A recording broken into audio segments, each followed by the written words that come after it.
Nkubuza ko gwe no mulabe mulungi ali mukulaba of course tuli ku Freedom City sasa nichezo kwa ambagamento katika zona zigendera da maso ekivulu kya alien skin ngeza ko kunonya ku bategesi bibusibwa kati ya bookinga mbate abitex yategese Fred nkulaba wano obantegeza bajjo emma kugamba kibuzabuza ani omutufu yategese ekivulu kya alien skin omutufu yategese alien skin yennyini yetegese yetegese mukola kiwana kakati ateffe tuli ba promoter twaze kumuyambako buli promoter ko chola banji buli promoter yenango yokujako achirimu bajjo achirimu abitex achirimu emma achirimu n'abalala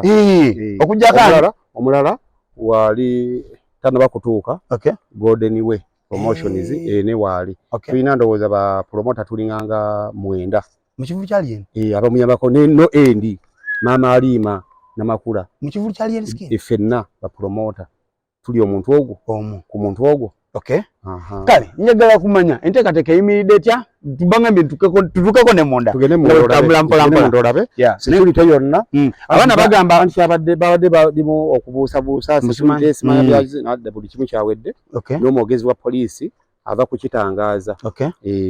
abantu abagembe babiri bakakkamu buli kimu kikoze eki ebbaluwa yateereddwayo ku bantu nagirabye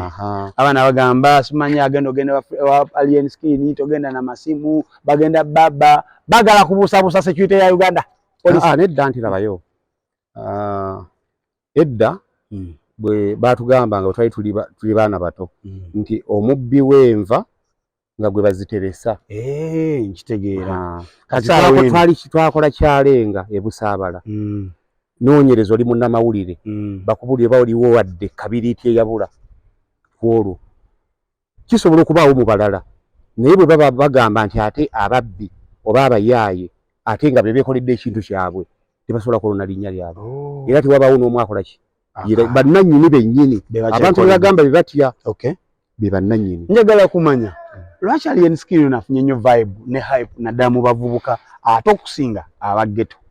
abaggeto ensonga eyo yisobola okubeera ng'eva ku olulimi lwakozesa biki byayogerako ayina eŋŋombo ze ojjukira ebintu bya Bobi Wine ebintu bya Bobi byali olaba nti buli luyimba lwa Bobi Wine mwalingamu eŋŋombo alien skin ye Bobi Wine omupya bwe nsobola okugamba olw'ensonga nti bw'owulira ennyimba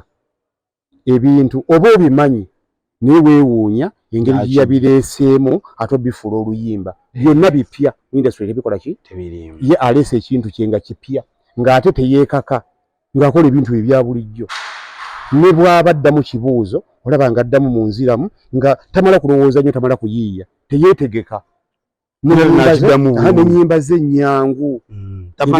ebigambo bye byebyo kakyova olaba muzibu nnyo wakugwebwako bigambo era muzibu nnyo wakugwa nze kituufu nange agenda gwira mu concert kastegwa alien skin agenda gwa talina vibe talina bishi akati bakansobola okugambe nti oli asobola okugamba nti ekiyamba alien olwaleero palaso yamukubye ne kakati gwe abayimbi bonna obamanyi kyogamba buli palaso omuyimbi gwakuba asobola okubaako kyakola asobola okukola alien kyatuuseeko olwaleero omanyi lwaki kizze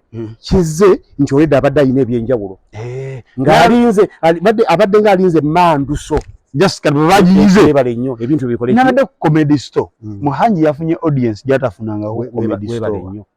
no alien skin kakati lwakuba saagala nnyo okwogera amannya g'abayimbi eriyo abayimbi abasobola okuwera 20 nga babakubye embeera nesigala nga ya bulijjo naye ono alina ekyenjawulo kyalimu ekimufuula nti buli lwokola bwoti wabaawo ekijja okola twamugano baba waggale wano tugendera ddala paka ewansi bana abatwala tuli mu kuyingira munda mu Freedom City njagamba lage ekigenda mu maaso enteekateeka zonna zigendera ddala maaso bukaku era tugenda laba engeri alien skin bamu ne bapromota abamuyambako okutegeka ekivulu kino tumanye ani ali akiggwerawa munda mu Freedom City amanya gabita Brian wako Emma kiggwa kitya tulinze lunaku lwakutaano abantu beetegefu tiketi zigenda katale zigenda yoddi olunaku olw'enkya lwakuna ku lwokuna abantu bo bangi. Okay.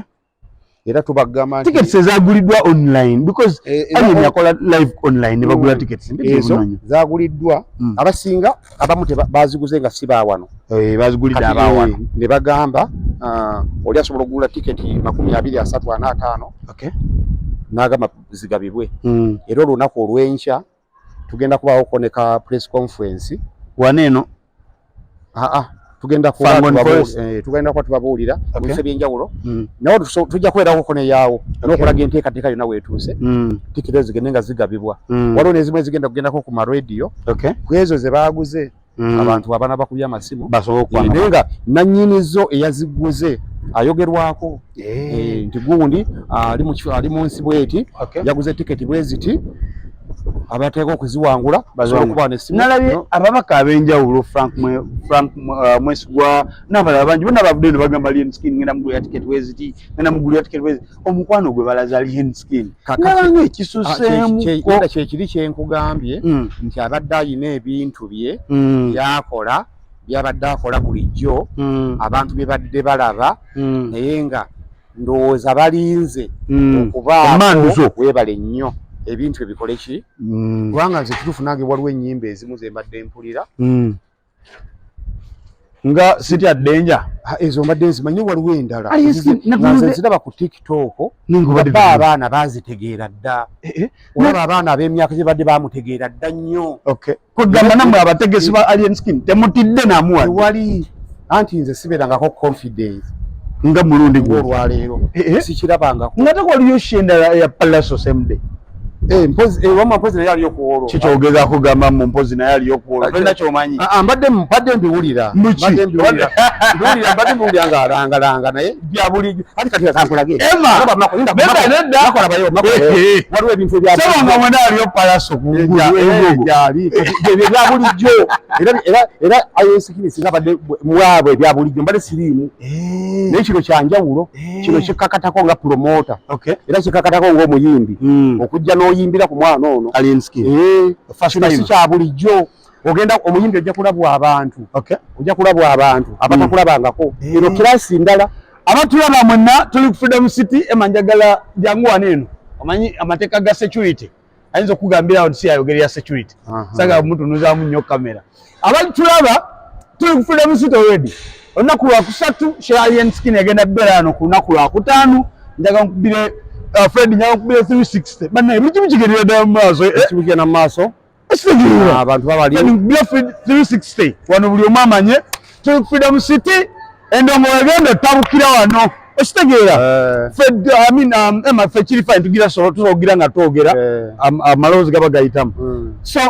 enteekateeka Alien Skin yanalabya tweetinga n'agamba agenda bbeerako n'emmeeza emu ya Bobi Wine yokka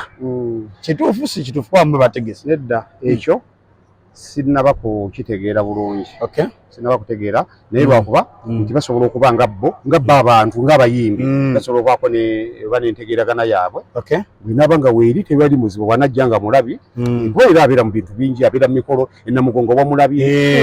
okujja ng'omulabi ajja ng'omulabi kuba tagenda kuyimba ajjawo ajja n'alaba bayimbi ki abagenda oyimba era bameka abayimbi nyinza okugamba nti abayimbi bonna lwaki Bobi taliiko ku bagenda oyimba Bobi akyalina ensonga ze nga ye akyali bize simanyi nakunja oba n'abawo ku olwo oba anajja situnaba kutegeera naye wakyaliwo ensonga ze zayina ozimanyi naawe leka kunsimasima sayansi yenna omumanyi mbadde nja kutomeza naye Emma saawa eno stage kwagenda okubira endongo tagiyimirirangako era bunagenda okukya kuba bagenda kusula nga bakola okukya enkya ku lwokuna nga buli kimu kyonna era tujja kubeera wano baisaawa 4 twogere ku rehearsals first time omuyimbi okola concert nga tarehasinze esaawa zino ali mukurehasinga arehasingidde ennaku 2 nedda togendangayo wali forest emanju manyiwo buli kimu yakikola dda anti oli omwana muzibu buli kimu abadde akikola musudia abaana bagambye agenda bbeera nga clever speed aveeko Clever kati Mayanja family tebagirumba yasemayo luma Mayanja family ye Clever je ali kati nedda tannaba kulumba wetegereze bulungi abaana bagambe mu Palaso yalumbya Alien Skin ku lunaku lwe lutya waliwo Alien Skin yasooka okutimanga mwenda Palaso najja natekayo show oba Palaso ye yasooka abaana bakikyusiza yasooka okutimba naye olaba ekintu kino olwaleero ekiriwo saagala bantu bakitwale nti waliwo okulumba naye waliwo n'okuyamba omuntu omu olwaleero waliwo sho gye twogerako ebadde gitubadde naffe twebuuza nga bapromota ti ekintu kino kituufu gyekiri kinaakola naye olwaleero kyateereddwa ku minzaani ebyaddala kyetandisa okukola ki okwogerwako nti ono omwana yamuyambye okuba Palaso okuba Alien Skin kyekya sparking off kati osanga yalina kye yali abala nga ye yali anoonya vibe eno nti yagenda okulaba n'ekintu kikoze eki kimutujjukira naye asobola okuba nga alinawe bapromota ababe nga bala bagamba ekintu kikoze eki ekintu nga kiganye ekintu nga tetukiwulira kuba ekituufu twali naffe fena tukikola ki tetukiwulira naye kasi okuva ne yajjayo empi n'abonereza omuntu ekintu kyekyakola ki naye lwakuba nga bw'ogamba waliwo oluyimba Basudde lwe yayimba nti wandikola ekintu okulumya gundi nowunzika ng'oyambye muyambe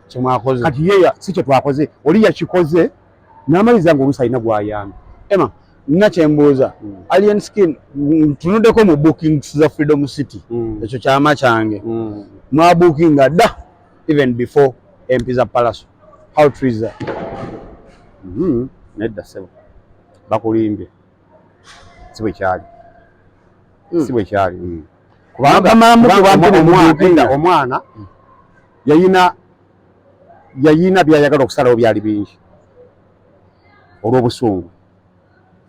ebintu kugambe ebintu sijja kwogera ku byataasalawo nebye yasalawo mwe mwali okuteeka weebale nnyo olunaku lwe Palaso ne tulonda kyova ttiimu nnene ne tulonda ne tugamba ogamu manyi kyoba okola ng'omuntu omukulu omuliro teguzikisa ki muliro kati ate kola kino bwezaayo oluyi ojja kuba ofaananye ki afaananye oli kubanga olaba era kyekyaliwo nga ttiimu eno egamba tugenda kulumba eriwa nga nedda kakati bwe guba muziki lumba mu muziki kikijja okukola amakulu bwe guba anti bagamba bwanga tebawedde eggayaŋŋano lujja kuddamu n'olulala naye empi tezijja kukola ki tezijja kukola ate n'ekirala nti oli ayambibwa nti ekituufu ekyaliwo bali bagamba sho tejja kubeerawo era kati olaba olwaliwo obulango bwolaba obuli wano ekyali kigenda obulango bwadde bugenda okukubwa nti tulumbawa kalijalombole waliwo omuntu omutegeevu yantambudde n'agendawo wali era yabadde egenda kubeera loosi kati kino kiyambye eki nti buli muntu ali seefu ali wali talina kyeraliikirira nti bwebadde webeeraliikirira afunye waatuula ebadde beeraliikirira nti abantu bagenda kugenda bakube webadde kyali kitandise nti nno aba Alien Skin bagenda kugulumbewa Palaso kati aba Alien Skin bonna bagenda beera ku Freedom City ne bweba tebabaddeeyo obusungu bwangu bubawedde nti n'owaabwe ategese ekivulu ekyabwe nnyo kati basobola ate kudda eri ate ng'owaabwe akola ki ali wano ojja kusanga nga kati kankulage n'omuwagizi yennyini Shene Oluggwa obusungu bwe bujja kuba bukoze eki buwedde nga tekyali avunaana Palaso tusuubiramuko okulaba ku Palaso ne Alien Skin nga baddizemu ne bakolagana after this sijja kulimba simanyi gwe kimanyi nze mbadde manager wa Bwebalinda nti waliwo ekintu ekisobola okutambula batambula ne bava mu music ovala yatandika gye batandikira eri ne baawukana okwawukana ne kuyita nga kukula ya politics paka olwaleero takolagana na Bobi Wine byatandikira mpola ne bigenda nga byezimba ne byongerwako ebigambo abawagizi ne beesalamu paka olwaleero era tewali ki paka lwagenze mu politics n'omulala nadde eno kati nekyono simanyi ekigenda kubeera emakowola abantu olw'ensonga y'obudde abantu mwenna abawagizi ba music wa Uganda sijja gamba Alien Skin naye abawagizi mwenna aba music wa Uganda ennaku z'omwezi 9 ebivulu 2 sebo njogera ku kimu ennaku lwakutaano Freedom City mwenna buli muwagizi ngambye wa music wa Uganda singambye muwagizi wa Alien Skin omuwagizi wa music wa Uganda Freedom City kyekivulu ekiriyo ge mazima waliyo ekya Palaso nga 9 Erugogo Cricket Oval nze ndi ku Freedom City goli saagala abantu bafune bizibu eri bagane kunyumirwa bagane kwasenze bagambye omanyi abantu omanyi bana banyonyola kiriwe ekirungi gwebera kumpe olise ojja kwetonda nze ndi munamawulire sebo ojja kubetonda manyi kigenda bagambye kali nkutegeeza ebivulo ebiri mu ggwanga biri ebi bibiri nga mwenda cricket over gogo palaso wali nze ngambe nga mwenda wa Freedom City nze kyenjagala njala bavunaane shawa nekituuse wano naye byeri gwomanyi bona ababulire ogambe tewali agenda vaawo nga talina simu tewali agenda vaawo nga talina linyo tewali agenda vaawo nga waliwo erinnya erivudde mu kamwa security gulugulu security yi tetusobola batunuza mu kamera naye abasirikale bo we bali enteekateeka kitegeeza kisiimuddewo biri byonna bw'ate simanyi ate nedda kale tuli bulungi enteekateeka zonna nnungi bibino mubiraba bunaagenda okukya era njagala enkyojje obalage ekigenda okubeera wano kale tuyanze gamanya ge batabulani wako mbadde ninoyitawo kye bayita professional journalism ndoyitawo kunolaba embeera nga bweyimiridde obulamu ne bugenda mu maaso nze mbasiibudde mubeere bulungi mweraba